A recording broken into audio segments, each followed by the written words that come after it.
filing a case before the Honorable High Court and getting favorable orders. মানে কতটা ঘাপলামি! এ কি বলছে?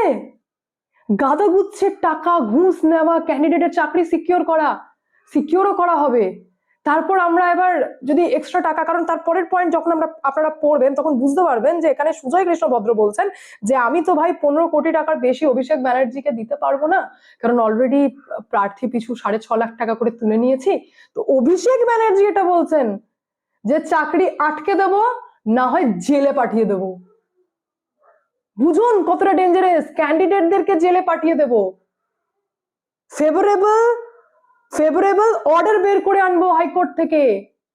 হাইকোর্টের সাথে সেটিং আমি মানতে নারাজ।